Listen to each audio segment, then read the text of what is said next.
Hello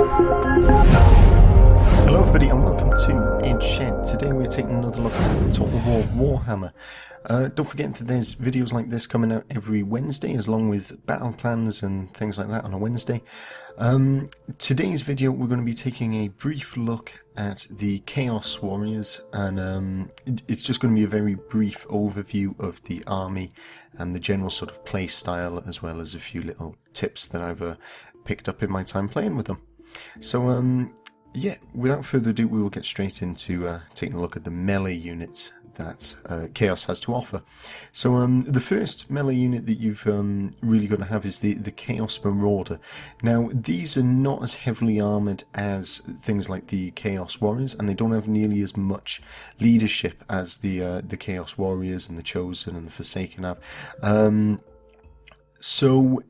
Whilst they can be quite useful for fleshing out things and pinning enemies, I've sometimes found that when I do use them for pinning enemies in place, that they do break and rout, and obviously that can be a bit of an issue, because the whole point of pinning enemies is to keep them tied up, and when all of a sudden part of your line is breaking as a result of using these type of warriors, it's a bit of a pain. You do also have the variation on the Chaos Marauders, the Chaos Marauders with great weapons, and these have general buffs to the stats, but they still don't make them a particularly good unit as far as I'm concerned. I would definitely recommend getting the Chaos Warriors over the Chaos Marauders at any point. The Chaos Warriors, you can have Chaos Warriors with great weapons, and you can also have Chaos Warriors with halibuts. Now, the Chaos Warriors themselves are very heavily armoured. They will take a sustained abuse. You know, they can march through artillery fire and be perfectly comfortable with it. And ranged weapons just bounce off them. Obviously, sustained fire will eventually deplete them, but they're very strong, and it will give, or using them will give you time to set up your line before you make that final charge to engage with an enemy. So for that reason, they're a real standout unit as far as I'm concerned. And obviously the halibut versions of them make them tremendously good at fighting cavalry and also taking out large units. So they're a unit that I think is really versatile and something you definitely want to try and take into the battle with you. You've then got the Chosen.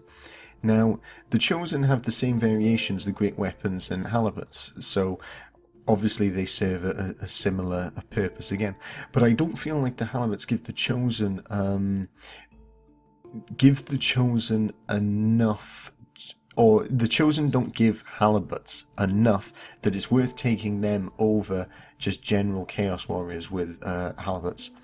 So the Chosen and the Chosen with great weapons, though, I will quite often use as sort of pressure points. You know, I will use that where I want to concentrate the hardest push to break an enemy line, and they're really efficient at doing that because they can take a massive amount of abuse and they deal out tremendous punishment to any enemies that are on the receiving end of them.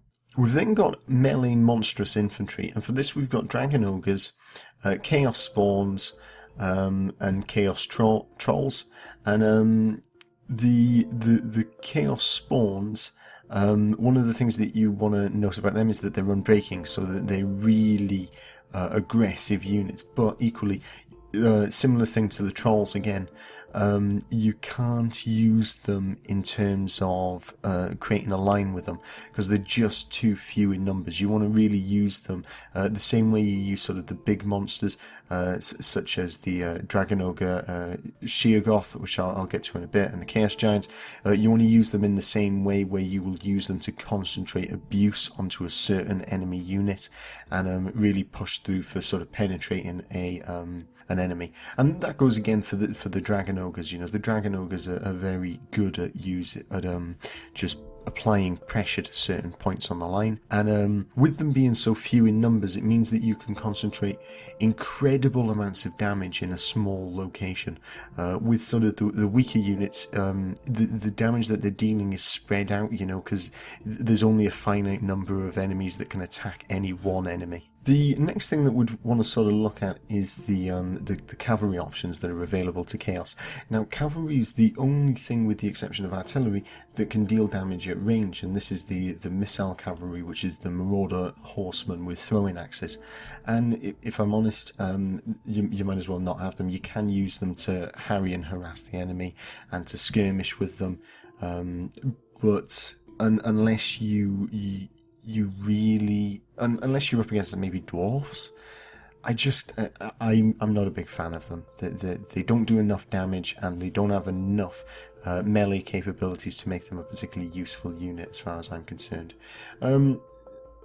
Now, moving on from there, we've got the melee cavalry. Now, the melee cavalry is very good for Chaos. You've got Chaos Knights and Chaos Knights with lances.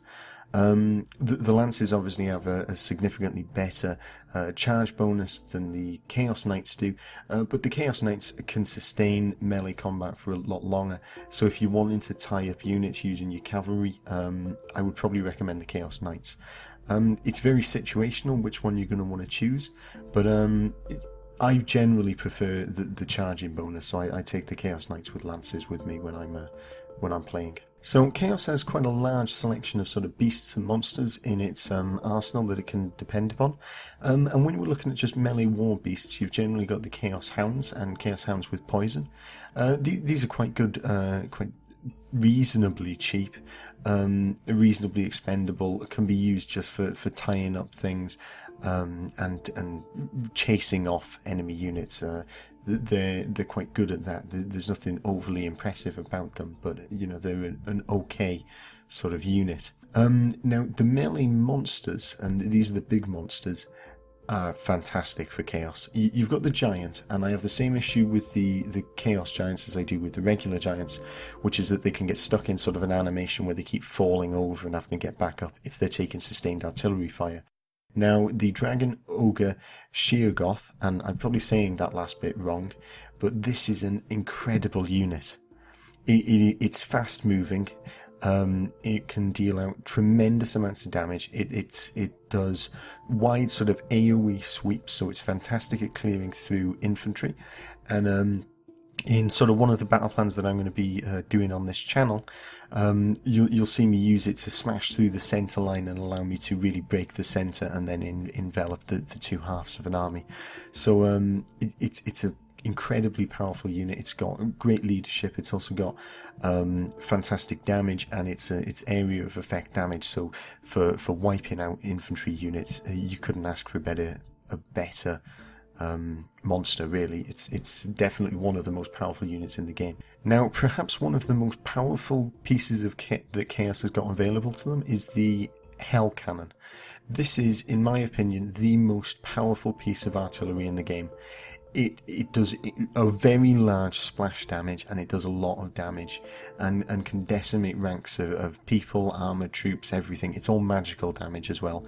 So it means as well, if you're firing it on things such as Kharn Wraiths, which is a situation I've been in and had Hellfire Cannon rain down on them, it will still wipe them out. And it really, if you're firing on an enemy with the Hell Cannon, the enemy has to respond. They have to engage you, because the Hell Cannon will take out an entire army. It's very, very powerful, and if I'm being honest, I would quite like to see it nerfed a bit. It's so strong, the splash damage and the way it will wipe through units. So definitely for the time being, you're wanting to take them with you into any battle that you go into playing as Chaos. It's an absolute essential. So that pretty much sums up this video, and is just a general overview of the different units that you'll have access to in Chaos.